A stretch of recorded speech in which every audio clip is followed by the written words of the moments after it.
So Jared, Yep. you been watching the World Cup at all? Nope. I have not. I mean, I know things about it just from everyone talking about it, but I know you have actually been watching it. Yeah, I've watched a good bit. Man, the U.S. we were looking promising. Yeah. We were looking promising, strongest I've seen since in my lifetime. And then we just dropped the ball completely on the Belgian game, and it was disappointing, very disappointing. What was this just happened? Last the other week, day? yeah, Last week. Dang. Well, they had a good run though, at least. The farthest they made it. This is the third time in history we've ever made it that far in the World Cup. Wow. But if they played like they did the first 3 whatever games, that game, there was a good chance and if they would have won that game, then that would have been a set of record for as farthest we've ever made it in the World Cup. Almost there. The cards are stacked against us. I think the rest of the world doesn't want us to be good at soccer because we're good at everything else. Are you saying the World Cup is rigged? I think there's been about a dozen documentaries about the corruption in FIFA. Yeah. Oh, yeah.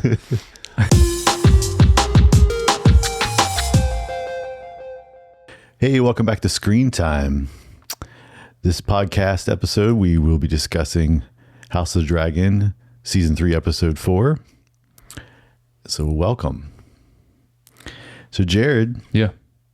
I used to be a people hater. Now I'm a people lover. Is that the bear or House of the Dragon? That's the bear. Okay. It's the bear. So like that could maybe be potentially House of the Dragon, I guess. But. Yeah. So my name's Josh, and this is my co-host Jared. I got one for each actually. Okay. I didn't pull one for that because there was some good ones for the bear, and I just there really is. I'll start with the bear. To break patterns, you have to break patterns. All of these are Richie too. Yeah, I think so. Yeah, all the ones I've said so far have been. Yeah, and I believe that one is too. The House of the Dragon one is I'm the hand, Josh, not the mouth. Yep. Yeah, I clocked that one when you said that. I was like, that's good. That's good. I also just wanted to throw in there, just because this is the final for the bear. Mm-hmm. Every second counts. Oh yeah. And that's like the theme through the whole thing. That and Let It Rip. Both of those is that's the third line of the whole show. All right. Well, we normally do feedback, but I think we don't have any feedback this week. Nope. So then we do a little bit of what we've been watching before we get into Game of Thrones. Not Game of Thrones, House of Dragons, sorry. The Game of Thrones universe. It is Game of Thrones, yeah. Westeros. There you go. Westeros. Yeah. So what have you been watching, Jared? I only have one thing to talk about just because. Interesting. Just watched a lot of The Bear. Yeah. Which we'll talk about. Yeah, we're going to talk about The Bear. Finish that. So. Yeah.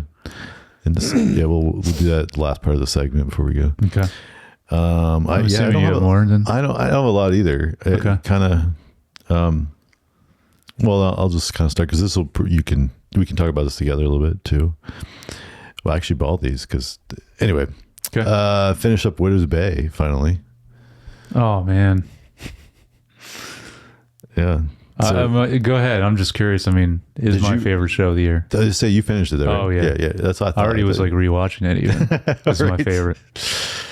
I didn't know you didn't finish it yet, but I just like slowly making through and just finally finished it this past week. A skeptical mayor leads the suspicious residents of a cursed New England island. That is like the description of the show. This is on Apple TV if you don't know. That's funny. That's all it is. Yeah. The description. Has Stephen Root and Matthew Reese, as he says his last name, Reese. Think so. It's like a weird spelling. Yeah. But this was great. I don't know if I would say it's probably not gonna be my favorite. Okay. But I really liked it. Yeah. Okay. It was good. Like I know we talked about this when it first launched, and I think I might even watched it before you did. I think we talked about the same. I think I watched more of it. You only watched one episode. You probably watched more, but we talked about it the week it released. Yeah. A little bit. It's just the tone of this show is so brilliant. Yeah. And that's where, yeah, like that's hard to do. And Very hard. mean, especially the balance of the genre here with like the horror and the comedy. Yeah. And they nail that, from the writing to the directors or everyone that's creatively involved. Kudos to you. It's a fantastic job. Yep, I agree.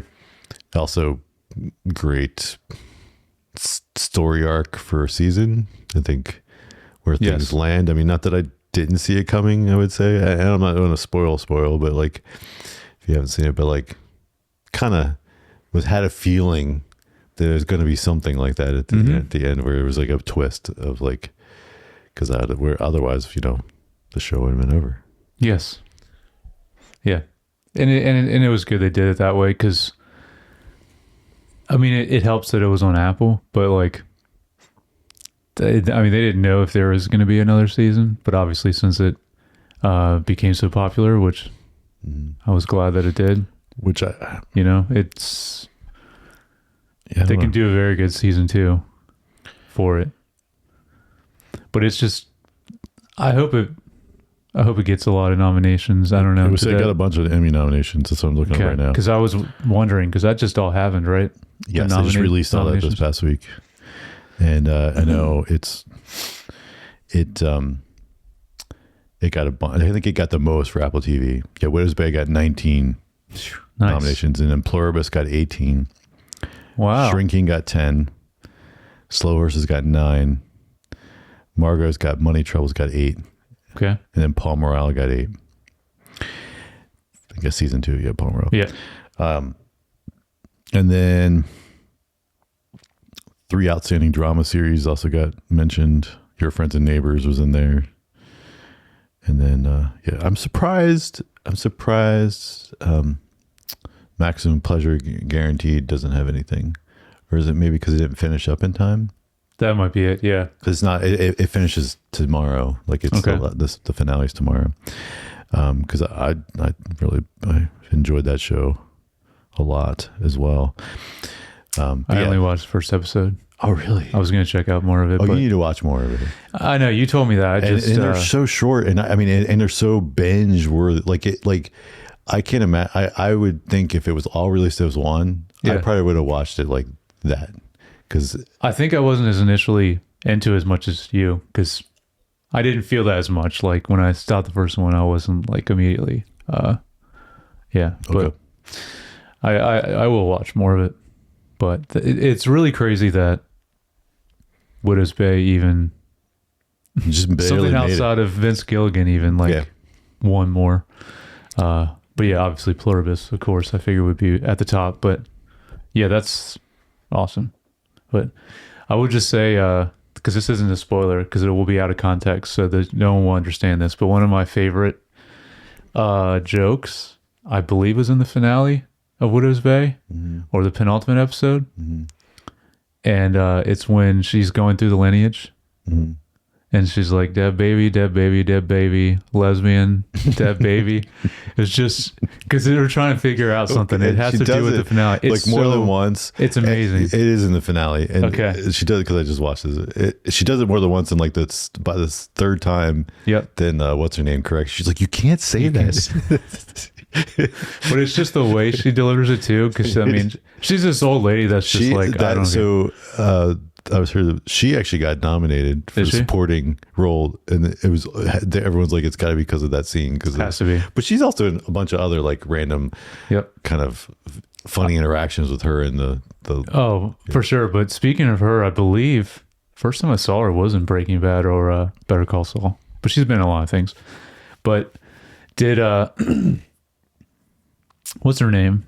Kind of the more main woman of the show. I'm blanking on her name, but did she win also at all, or got nominated? Because I think her episode, which I believe was episode 8, was one of the best episodes. Yeah, and she's amazing the whole show too. Yeah, the whole cast is just she's great. But yeah, you're right. That episode is great. Yeah, which is getting chased. Yeah, it's so good. It was a brilliant show. Great show. I'm glad you finished it finally. All right.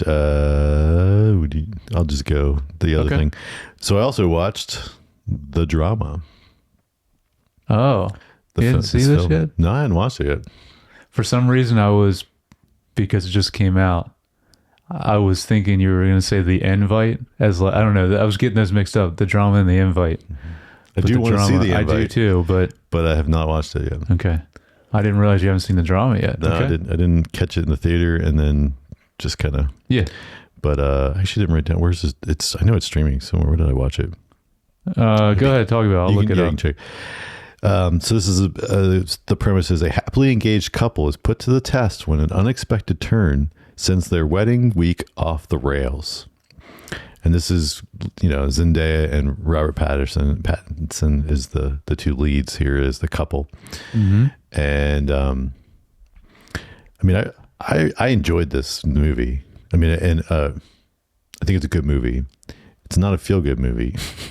Absolutely not. The anxiety level of watching this is especially if you're ever in a relationship, like it's just the anxiety level of this stuff is, but it's well made, well acted. The performances are great, and not to spoil, but like even the I think finding the right. I think they do the director, writers, whatever. I don't want to just credit one person, and the actors, everyone involved. The balance at least for me, as a watcher, as a view, as a person experiencing the film, the balance that it provides you in that line of teetering one way or the other as you watch, right? Like you find out that, and I don't want to give away the exact thing, but you find out this thing that everyone's sharing the worst thing they've ever done. And of course, Zendaya's character shares something that then makes Robert Pattinson's character question if he wants to continue with the wedding.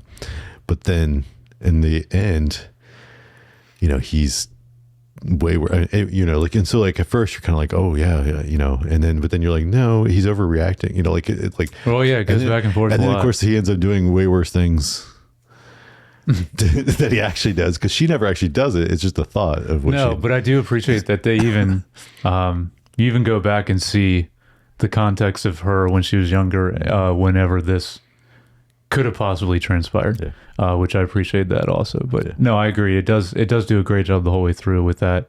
I won't spoil it for people who haven't seen it, but I would argue that they're best friends. That girl, well, first of all, she's the worst anyway. Yes. But what she did, I would argue was way worse, because she actually did it, what she said, and wasn't just a thought. Yep. And it is just funny in that context. I'm like, that was way worse. And she's the one that freaks out the most at Zendaya, which is just stupid. It's guilty. I think again, that's like, it's like she's probably someone that's just laying her own guilt on the situation of what she did. But I'm not seeing it streaming anywhere, so I'm assuming it's just VOD still, because that's when I watched it. But okay. Or did I see it in theaters? I can't remember now. But I thought you did go see it in the theater. I think this is one of the few ones I did. Yeah. I remember you saying you did. Yeah. Anyways, that's where I'm watching a VOD. Yeah, it's just VOD, so should be streaming somewhere soon, though. Yeah. Anyway, it's worth watching. For sure. VOD. All right, what do you got? That I just have a movie that is also on VOD that I'm wondering if you even heard about it. It's called Tuner. Yes. Okay. I feel like I remember this. I'll Is the guy has the perfect pitch? Yep.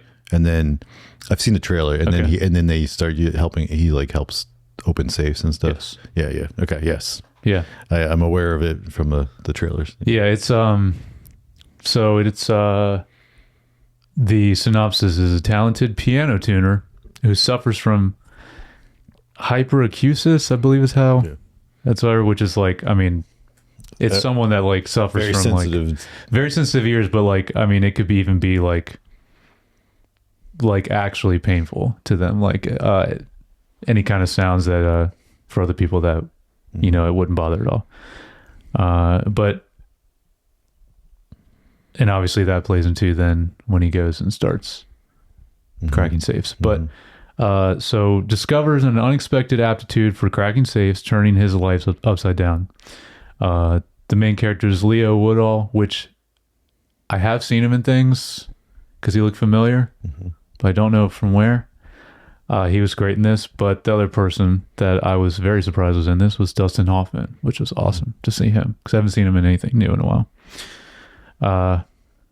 So the premise is great, but just the fact that the very opening scene of the film just starts with him, our main character, tuning a piano and like a montage of them going around tuning pianos and really like diving into that. And immediately I was like, oh, I'm in. Cause I mean, this is me. I don't know how to tune a piano, but, and he goes into him having perfect pitch and just like, and music is such a central part of this film. Roll the piano tuning porn.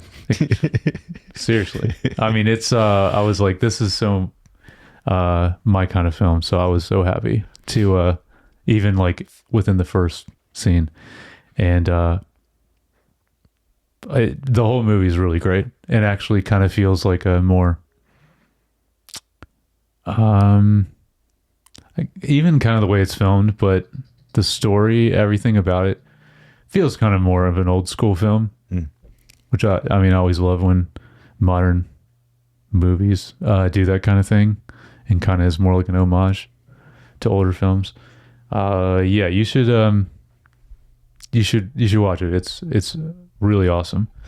And then even the way it ends, I won't spoil, but just like a really satisfying ending as well. But the other thing I wanted to mention is you see a lot of people playing pianos as well in this, and everyone's actually playing, which I always appreciate. Yeah. So, which is great to see. So yeah, Tuner, that's on VOD also. Really great movie. Really enjoyed it. Cool. I'll have to remember to check it out. Yeah, you should. All right. You want to talk about The Bear? Season 5. Final season. The end of an era. Really is, yeah. One of the few shows, though, that consistently came out once a year, which is impressive. True. Yeah. Yeah. Because I went back and checked. I was like, was it really? Because we covered it on the pod before. And it really was. Started in summer 2022, I think. And it was literally summer every year. Yeah. That's cool. It's an achievement. It is. Sure. Especially now. I mean, because we usually have to wait a long time for TV shows, especially. Yeah, I feel like the only other thing that does that is the Pit's on that. The Pit. Slow Horses is the only other thing Well, they filmed 2 seasons back to back. Oh, that's why. And then they release them because they're so short. Okay, anyway. yeah. And then they release them staggered like that. So they are probably only filming every 2 years, but then they film 10 episodes and release, I don't know exactly if it's what, but each season's only like 4 or 6 episodes. Yeah, it's British. So yeah, normal British television. So they film 10 to 12 episodes and then they release them. That makes sense. Yeah.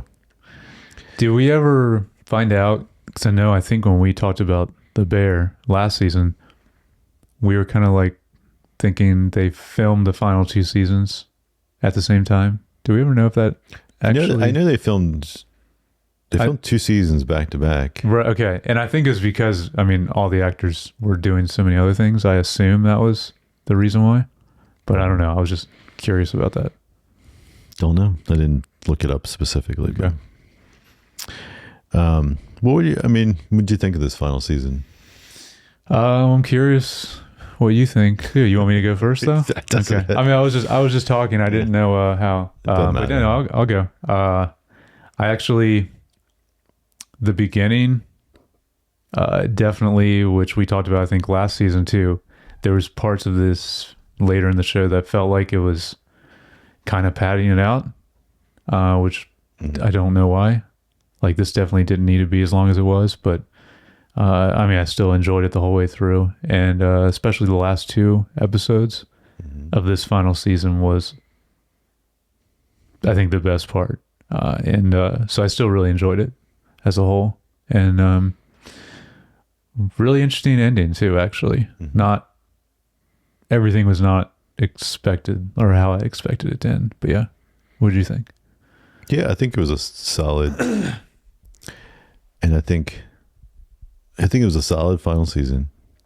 I think, yeah, it's so weird because was it like season 3 that was like rough, right? I was trying to think about it. It was either 3 or 4, somewhere in the middle, because 1 and 2 were like masterful. Yeah, almost. 1 and 2 were fantastic. Mm-hmm. It was season 3 because in season 4 was the one where we had the clock counting down.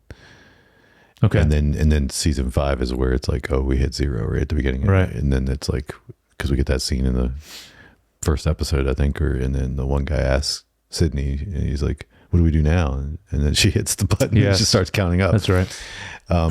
So like we basically, the end of season 4 was like, so it was all the clock, which wasn't bad. I think if they took some of the stuff, it's like one of those things where if you did a re-edit, Mm-hmm. and kind of tightened things up from season 3, 4, and 5. Yep. And made it a 4-season show instead of 5-season show. I think it could be a tight masterpiece. I agree.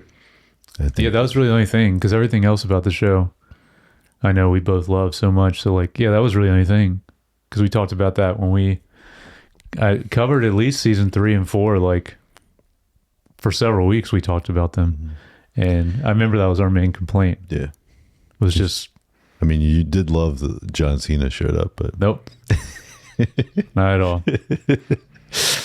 That was actually one of the worst characters I believe that he's played. Yeah, that was so weird. Because actually, his appearance in Pluribus was amazing. Oh yeah, it was. But I almost forgot he was in Pluribus. Yeah, his little cameo in Pluribus, but his cameo in this, you're right, it was not good. But no, but we just know how much you love John Cena. Yeah, I don't know why you guys started that joke. It's all Blake's fault. Okay, it was Blake. All right. Yeah, it was. I'm trying to remember. Was he like a lost Fack brother? Was that what one of the he other was? Fack brothers? Okay. I think. I don't know. I don't remember because they mention in this. Is it when the one Fack brother delivers the food to that table? Yeah, and he rattles off his family, right? How many like siblings he actually has, and it's like some stupid amount of it's like he's got like 8 brothers and 3 sisters or something, and it's like because Brie Larson was in a sister, or she showed up too as I think somewhat in that family. I don't know. Mm-hmm. Yeah, but just like last season, there was just parts in this season, even though I still really enjoyed the whole season as a whole, like definitely still felt like it was there's padding it out. I don't know that, for a while. I feel like this season didn't have as much padding. No, but it's because they were like finally like, hey, here's where we're gonna go and here's where we're gonna end, you know. But yeah, I think if you trimmed a little bit of fat here, trimmed a little fat there on seasons 3, 4, and 5, and I think more out of 3 than anything, and tighten them up, I think which you probably wouldn't if you just binge watch it through. You wouldn't notice as much because you're just like pushing through. But no, but then I think it's cool when because most of the episodes are pretty short. But then I think it's cool when they do an hour-long episode that, like, I think one of the best episodes is the penultimate here, where it is an hour and it's literally the whole night of this, like, of them doing pretty much everything from like everything leading up to that moment in the show. And you see the whole night play out. Mm-hmm. It was awesome. Yeah, that was a great episode. Yeah, and then the final episode was good too. For sure. So let's just say spoiler warning because I want to talk some a little more specifics. Yeah. And just if you haven't watched it. So where things kind of end up, I think is like kind of interesting. Like you said, I think it was cool. They ended up with 2 stars, not just 1. But and also that it turned out it was from basically it happened in season 4. The guy even came. He didn't was it 4? I was trying to remember what night. They were talking about the night when they did the snow stuff. Like that's people. Right, the snow stuff. That dinner that night, he was there then, and so that's cool. Like, so like basically it happened, and then the critic came. Yeah, and then he tried calling so many times, and Carmi was just like, not even answering the phone. And Yeah. That was a good part too, because I was wondering who he kept ignoring. Yeah, it was the phone call. It was the critic to tell him he won 2 Michelin stars, and then it was nice that he gave Sydney the credit because he's setting her up to be taking over. I mean, that was always kind of the thing. Like, she kind of wanted to be his successor, and kind of because he struggled. I mean, through the whole show, but then later, especially, he's just like, I don't want to do this anymore, and then, he kind of then hands it off to her. Yeah, I'd like, and then this season we kind of started to see this last season, but this season really, honestly, brought Richie front and center. Yeah, and and then by the end, I mean, you're still seeing the ensemble of what it is, but it's almost like his story arc. He had like an actual an arc, like a character arc to him that really came to fruition this season. And I think that, it almost makes him feel like more like the main character, even though most of the time we're more focused on Carmi. I think, I mean, honestly, out of every character, Richie has the most character development and just growth as a person from the whole show, I would say. Yeah. And it's crazy where he ends up. And then it's just cool that, I mean, he gets this opportunity to go to Japan for Pellegrino, was it? I think it's what they said. They mentioned. I don't remember. There's some kind of convention or something for hospitality, which is high level hospitality. Awesome. Yeah. And it was nice to see that, because obviously they were, him and what's her name were flirting a lot later in this show. And it was cool to see she came with him to, I always forget her name, but. Me too. Yeah. She wasn't in the show the whole time, but. And she never got her own episode or something. No. And then of course we get the beef franchise idea that kind of finally takes off. Yeah. I don't know if you caught the moment. Ibra, right? Yeah, Ibra. Is he the one that kind of mainly was? Yep. This spearheading that. Did you catch the moment where he's as you wish on the phone with? Yes, I did. Yeah. That was really nice and sweet. Yes, it was. Call back to Rob Reiner being in the show. Yeah, he was in previous season as helping them start to come up with the idea for the franchise. Yes. And he probably would have been in this season if he hadn't passed. Yeah. No, that was a good moment for him. Yeah. And I like how Ibra practicing the pitch so much, but then all Carmi had to hear was was it Sydney was the one that brought it to him? Or was it someone else? His uncle that was his uncle, yeah. He's like, hey, did he talk to you about this yet? And he's like, no. And immediately Carmi's like, that's a brilliant idea. And then so that's all he was like something about ghost kitchens and blah, blah, blah. And he's like, oh, that's a great idea. And so then by the time the guy brings it up, he's like, I already know about this. Go run with it. It's great. Yeah. And he was like, but I worked so hard on my he just wants to say it all because the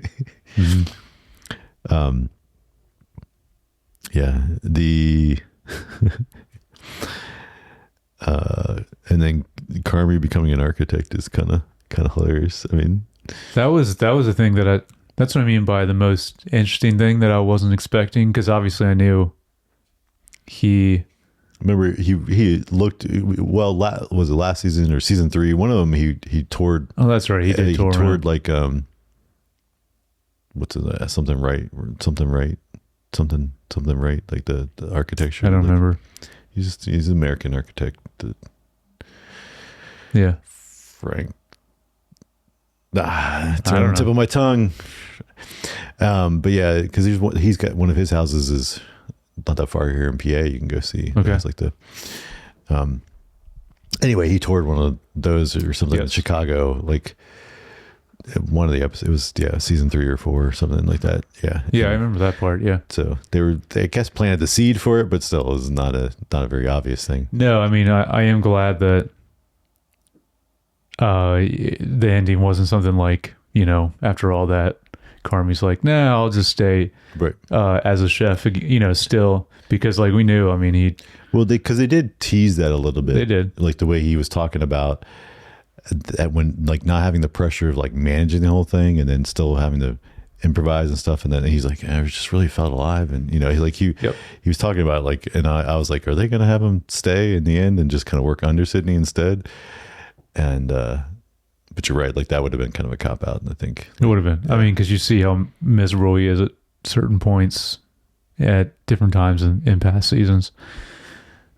So he was talking about how much he just loved like food prep, like kind of having to think about anything. Yeah. And it's funny because, like I've you know, I've had those thoughts before, because it is like sometimes so overwhelmingly and stressful when you're like in the thick of things, and it's like you're trying to pull off a miracle every time you make something, right? And it can be a lot, and like sometimes I think about it, I'm like, you know, some of the people that we do work for and these manufacturers, and you're like, this person gets good money to stand here and do this thing all day, and their stress level is probably pretty much nothing, because they don't, they're doing this, turning this widget or doing this thing all day, and then just go home, and they don't have to think about anything when they're not at work, and blah blah blah. And I was like, but then I realized, and this, I think that's kind of what Richie kind of says to him when he's talking about the prep. Yeah. And he's like, but yeah, you get tired of that, or like somebody. And it's like, and I know that's the problem. Like even if I was in that job and like some manufacturing job, it would only be a month or two. But then I would just naturally want to be like, well, what if we change this? What do we do this? This would make it better. Well, and then that person would be like, oh, we're going to put you in management. Yeah. And then we're going to move you up. And then next thing you know, 3 years later, you're in a position where you have stress again, because it's like, because you have responsibility and all these things. And I know because I know I wouldn't be happy just turning my brain off. And right. Well, that's what like, it's nice for every once in a while. Yes. It's nice to have those breaks, but like, and the reality is like people that have like, especially like creative minds and like things that are always thinking about it, like you would not be happy if you had to turn it off all the time. No, well, that's what I mean. Like, it's like still being creative and being like, that's the problem, is finding that balance, which is almost like never happens no matter what kind of job or field you're in, is that you want to have like the low stress level, but then it's like a lot of those jobs, you don't get the creative side like you're talking about.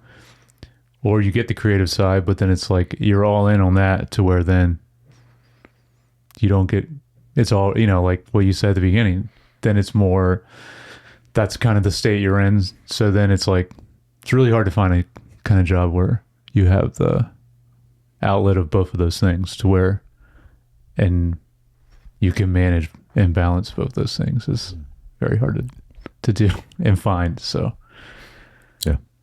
But I mean, for Carmi Architect, I guess that potentially would be it. Vandalay. Art Vandalay. Yeah. Importer, exporter. Yeah. Just always think about that, because I mean, yeah, he's an import expert, but then like, and then Jerry's, and you're like, what do you do? Oh, I'm an architect. Yep. And then no one questions him. Yeah. But what do you import? What do you import? What do you export? Yeah. Other questions. Yes. All right. And then the end. I love the ending, because I think that ending of just going in with the little girl's birthday party. Oh, yeah. The fact that it's like the found family, which is what the show really is all about. Yes. These people that are, whether you're related to them or not, technically this is your family. And the like have that little birthday party, and then the long black dissolve to the bear coming on, but then the sound is still all there of the party happening, and the scene bleeding through. Like just a beautiful ending. It was like, I loved it. Yeah. Yeah. I really thought it was great job. It's simple and subtle. I think it was great. Yes, I agree. I'm trying to think it's hard to land the plane. It is. So many people mess it up. And I think for sure, with the little things they did at the end of the whole episode, and even that little touching moment at the end, I think they landed the plane great. Yep, they did. It is hard to do. I'm trying to think if there's any other character that we want to touch on at all. I mean, the sister, and bringing he was doing trash duty, and then she goes out and like they have sex out by the the dumpster. So that was kind of funny, but it was also like nice to see like her almost like find that balance of like, I'm happy here, yes, putting into this is what I want to be doing, but also then the mom even coming there at the end and having the baby there, and like her being okay, and like you're like, oh, she's gonna, as a grandma, maybe she's gonna avoid the trauma. She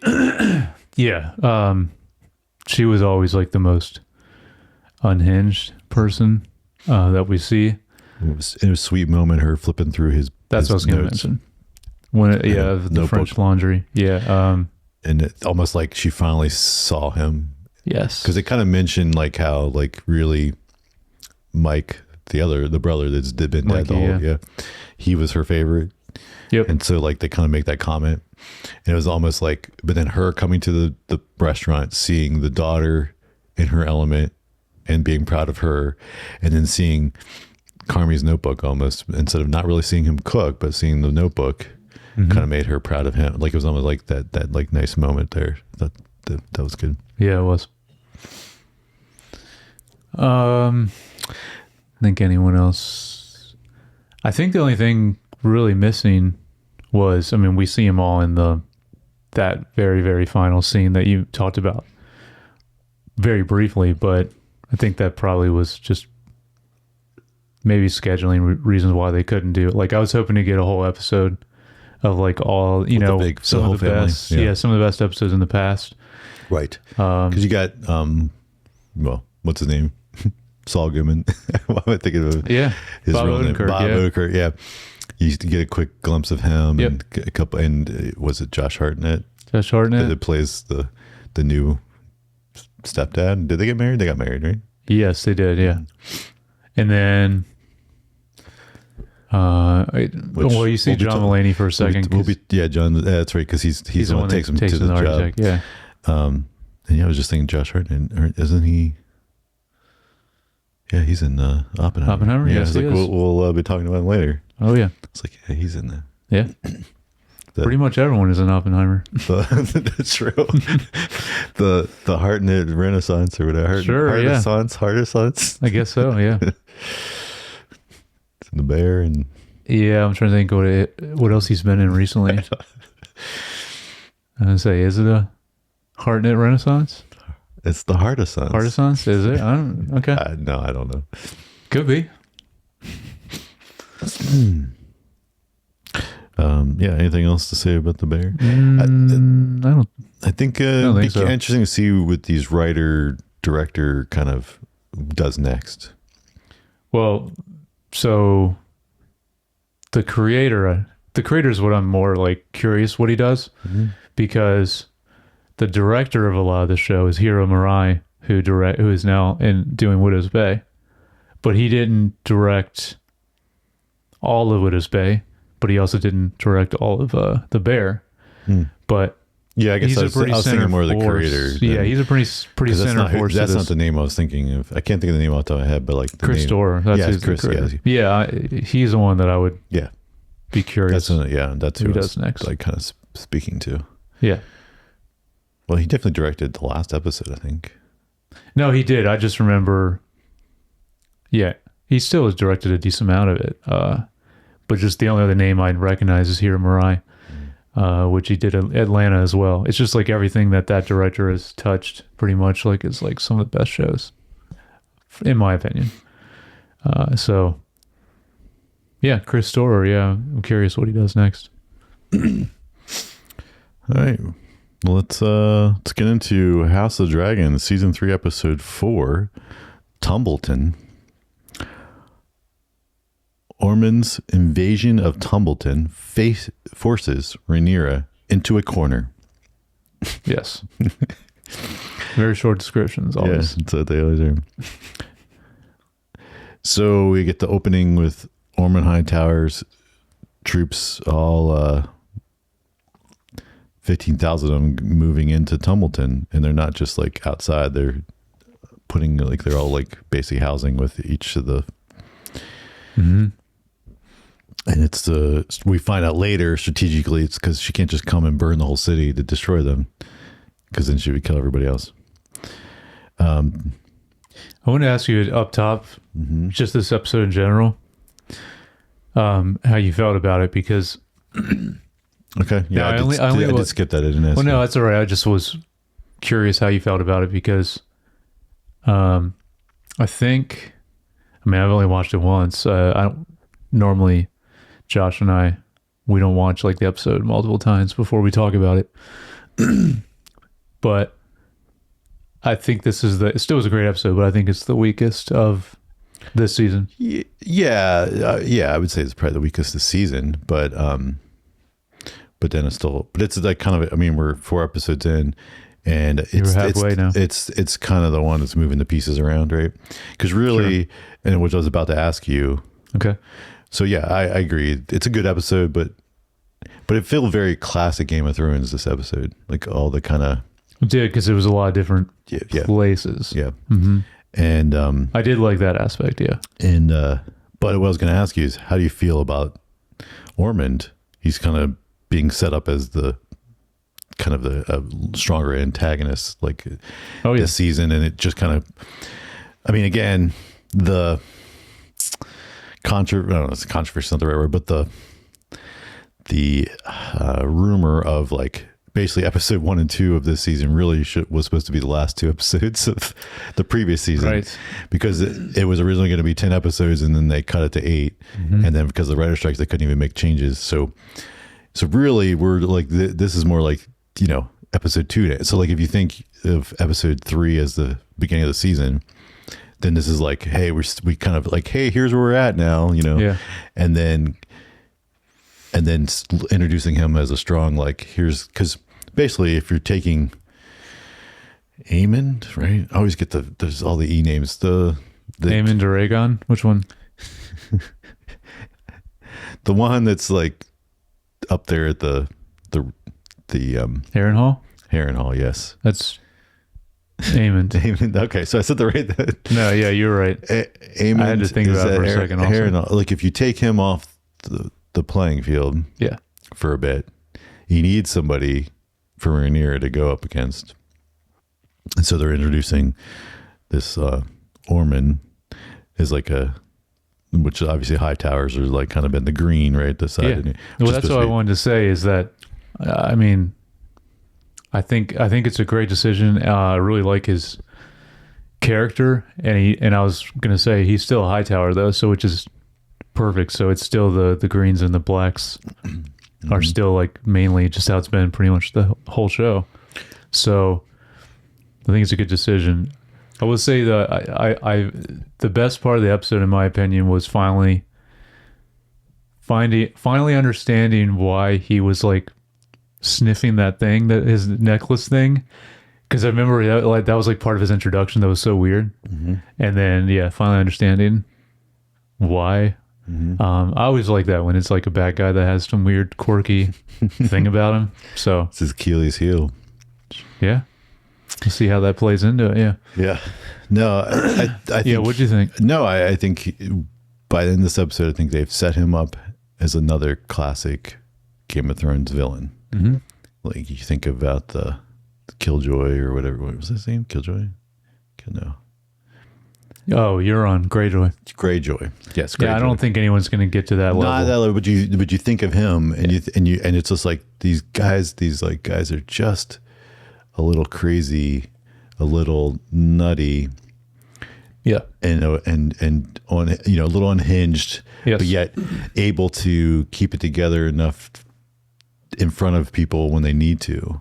And I think that's where, like, he kind of, like we think about the episode before where he you know, Daemon comes in and, like, you know, could destroy his army there, and he weasels his way out of that by putting a good front politically of like, oh yeah, well, I'll bend the knee, and oh yeah, we'll just, you know, we'll do this, and then of course behind the back he's doing whatever he wants, and I think, that makes him formidable in this world. Cause I feel like, there's still like honor at some level. So most people take, especially at nobility level, you're taking their word because that is like, so like him saying that, you're like, okay, then you've done that, then we're gonna, and so the combination of that and him doing this deceit of like giving him the wrong person for the kid, because they didn't even know he's not blind when we finally see him this episode, right? Yes. And find out he actually is not blonde. Yes. It's because we know, if you remember, it's because that's Sir Christian Cole's kid. Oh, is that who it is? Okay. I think. I was wondering about that. Because she got pregnant from him. Well, Harlan Strong was the main one that she did have kids with. No, but that was Rhaenyra. Oh, sorry. Okay. You're talking. Okay. I'm talking about Allison. Yeah. Which then makes him not Targaryen at all. Makes him a Hightower, which she even makes a comment about, like, why she sent him away. Interesting. Okay. That's a good point. But then how's he able to be on the dragon? So I don't know. So maybe he isn't. Yeah, I don't know. Just things to think about. There was also, that just reminds me, I don't know where it takes place in the episode, but with Aegon seeing the dead dragon, that one was... I just want to say one other thing about Ormond. Okay. His involvement, so like with the troops and the one guy trying to sleep with the lady and that he was staying in the little house with or whatever, and then the way he handled that situation was also another, like, in public he was like, oh yeah, and he like basically told his man, oh yeah, so he's trying to play a political thing there, but then later in the episode, then he has, what's the kid's name? I know I'm trying to, that we were just talking about. Well, it starts with a D. He has him kill him, and then they have the dragon burn him, so it's not even evidence that there's a body. Well, that was kind of like not a ritualistic, a christening way, the way they did that too, where it was like here. Darien, yeah. So because this is his first kill, right? It's very ceremonial the way they did it too. Yeah, no, I agree, but I think yes, but I also think it helps then is like destroy the evidence of like what they're doing. Oh yeah. So yeah, I mean that's kind of right at the end of the episode, but I feel like that's kind of that arc. Yeah, so then Aegon and Corlys. That's what you wanted to talk about? Well, no, Aegon's still with Larys. Larys, not Corlys. Larys. Yeah. It's them two off still wherever they are. Yeah. They're at Rook's Rest, I think. I believe so. But they come across his dragon Sunfire. Is it Sunfire? Okay. And it was just a good scene of him. You're right. It was a great scene. It was awesome to see the dragon up close like that too. Yes, that's another thing. It looked very good. The close up you could tell was just like they made a practical section of it. Yeah. For filming, but the dragons as a whole looked really good in this season. And then when they approach that town, then right at like where they go, and the overhead shot of seeing the other dragon, with the missing head, and the way it just kind of like also looked, just it's awesome visual. Yeah. I mean, other than that, like he just keeps getting humiliated, and he can't handle it, and surprised he's not dead yet, basically. Yeah. And like you said, I keep wanting to say not Corlys, but Larys is, basically doing his best to keep him alive. Yeah, that's what he's been doing the whole time. Yeah. My still some of my favorite stuff. I think because it's the most mystical is the Harrenhal and the witch stuff. And so Kristen, yeah, and it's great to see Kristen Cole because we've barely seen him this season. Gawain Hightower arrive there. Yeah, we barely have seen him this season. You're right. Yep. So he doesn't. So they have this conversation about whether he doesn't want to. He doesn't want to leave because he's like, well, because this is where they were supposed to meet with Aemon. Yes, Aemon. You got it. The names and this is like dredging. But also, he doesn't. If at this ends, like in the end, Rhaenyra wins, like he doesn't have anywhere to go. Mm-hmm. Like he's not noble or doesn't have any.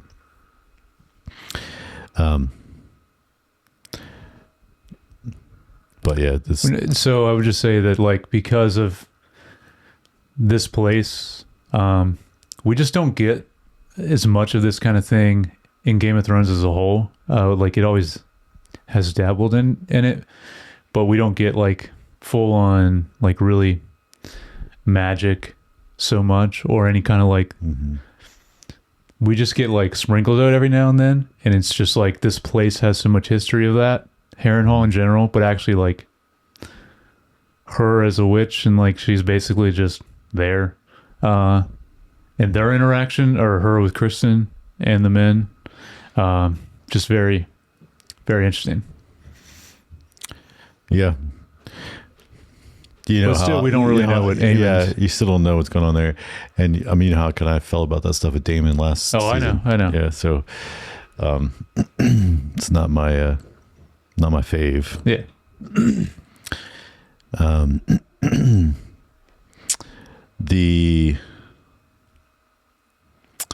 So that's kind of that. Then we get the stuff with Daemon and the he's in the Vale. Yeah, and he gets the gold, but then it was cool setup for this. Like, I like how his dragon like kind of disobeys because it's like, oh no, I know there's somebody nearby, like another dragon nearby. I'm gonna go check it out, kind of say hi, kind of thing. Right. So I like how they did that, and then the scene was really, and they do such a good job of giving each of the dragons distinct characteristics and sounds and all those things. And yes. So I think that was great. And then him seeing Rhaena and Sheep Stealer in this. Yeah, all the dragons visually look different, which you need to do because at this time in the show, we are dealing with a lot of them, which is really cool to see. But then they have to all visually look different. But yeah, to your point, they all have to sound different too in some way, which is amazing what they do with that. And it's gotten better because I remember earlier on it didn't look quite as great, and this is definitely I don't know when that switched with her, but this season, it's been fantastic, like top notch. Yep. Yes. And then the fascinating thing is, then him when he shows up with the head back at to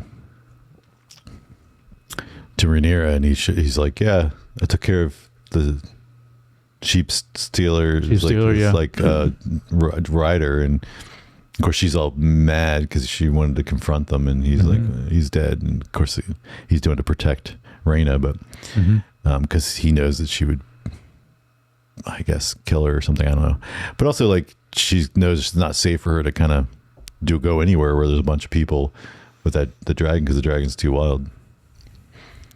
Yeah, I mean, we've already seen in this season how unpredictable they can be. So then that kind of covers most everything other than like the stuff with Rhaenyra, like back at King's Landing. King's Landing, yep. Queen's Landing. So we get different. Wasn't that the name of the episode? That was the name of the last episode. That's right. Yeah. Because she took. That's right. Yeah. Or two. I don't know, one of them. Yeah. So different couple of things. We get where your quote was. So then Alan comes in, and we get that scene where he suggests getting cats, which I thought was funny. He's like, well, on the boats we just have cats, to deal with the rat problem. And then so we had that, and then we have she's dealing with Ulf, and he comes in and wanting like a bunch of for his buddies at the pub, like everything was just kind of funny. Well, my actual quote actually is Corliss says it because he's still obviously very frustrated with her, and what she's asking him to do, and that's why he's like, I'm the hand, not the. Because she wants, I don't remember what she says. She wants him to actually. She wants him back there for the council, and he's like going to go deal with stuff because he doesn't want to deal with her because she didn't do what he asked. Yep. Yeah. So, but I think I liked it. I mean, there was a little small thing with the cat, but like for the rats. But like, I think this guy's he's a smart guy, and so I think he's gonna be beneficial to her, regardless. And I think he also has. Because he's not, he's kind of an outsider. He should bring new perspective on things and be able to look at things more objectively. I think than like your average person that grew up in everything and be like, oh, this is the way we do it, kind of thing.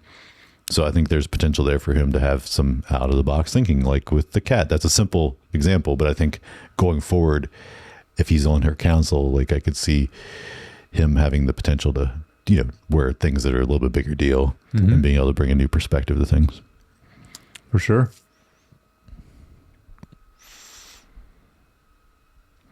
But yeah, so they have the interaction with Ulf. Yes. And she kind of mistreats him, which is not good. And then she sends Hugh to with his dragon, and he lands outside Tumbleton. So he's hanging out there.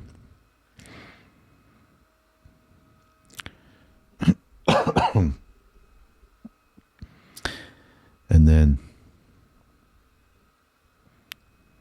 I'm trying to remember if there's anything else kind of core things that happened in this episode. I mean, that's there's so we already talked about the ending, the final scene with yes, Darren. The hint that Helena is pregnant. Oh yes. Yeah, I guess that is a pretty big deal. Yeah. So that would mean another heir that I'm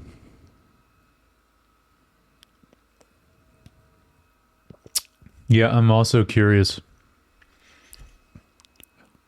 because we get only a very quick hint at it with Rhaenyra being on the throne now, but I'm very curious what will happen with her, just like what's happened before with other people that have been on the throne. Because you see, we talked about last time, you see her kind of scratching at it, and we get little tiny hints, but nothing really in this episode. But I'm curious in this season, even going forward, if anything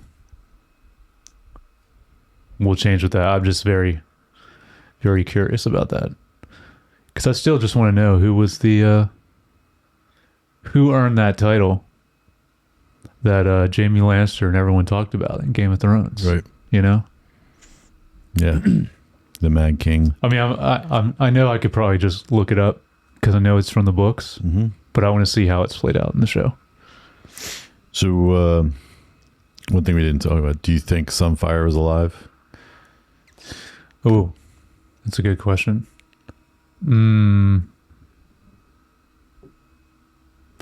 I don't know. Because we've so far one dragon this season for sure is dead. Yeah, he drowned. Yeah. But that's it. But I don't know how many they would want to kill off at this point. So honestly, I don't know. Yeah. No, I mean, like, I think they did, again, one of those things are like very nice nuance of like the way he says it and the way he does it. And the Targaryens have this bond with the dragons. You're almost like, is he right? But then also he might just be in denial because he, seeing him. But that was another little tidbit in there that was interesting, and I think it still could go either way. Yep, I agree. And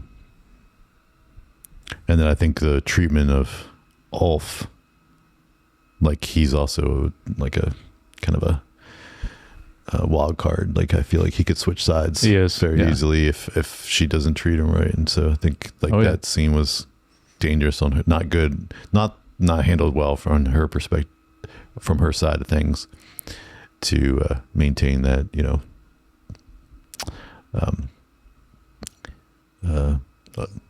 maintaining his allegiance, because he's definitely a wild card. The other two, the guy that's there at the Tumbleton or whatever, and then Alan's brother, I think those guys are because they're a little bit more already aligned with and committed, so I don't think they would switch sides, but the Ulf guy is he's just a drunken goofball. Him the most, but I don't know, I think potentially all three of them. You really think so? Yeah, I think just because they're the ones that are what was the word they called him? Dragon seeds? You talking about that? No. I think I said it last week. I can't remember. Lowborn or whatever, but basically not part of, right. A Targaryen or anything else, or a Hightower or any of the other it's just where they were born. They don't have nobility. There you go. Yeah. But there's a name for them. But anyway, I just think potentially all of them. I guess, but I don't know. I feel like the other two guys already had like strong allegiances to the Rhaenyra's side of things before they ever got the dragons. Yeah. And then, so I think it would be a lot harder for them to change sides. But Ulf is just some random dude that like he was just like goofball in a pub all the time, and then happened to, and I can't remember now, but I think it wasn't even by accident that he got the dragon. Like he wasn't even one that they were like wanting to. No, that was a really crazy scene last season. Yeah. So I think that's also why they wouldn't normally even test to see if he was, because he is a wild card from a allegiance standpoint. All right, anything else about this episode? No. Halfway through now. Yeah, halfway through, and been a strong season, so it has. Yeah. But yeah, what do you guys have any thoughts you want to share? Send us your feedback at screentimepod.com, or DM us or leave a comment. Of course, if you don't already, please like and subscribe and follow us on Apple Podcasts, Spotify, YouTube, Instagram, Facebook, and TikTok. And if you want to follow each of us on Instagram, I'm at Jay Youngbar. And I'm at Jared Youngbar. All right. We'll talk to you guys next week.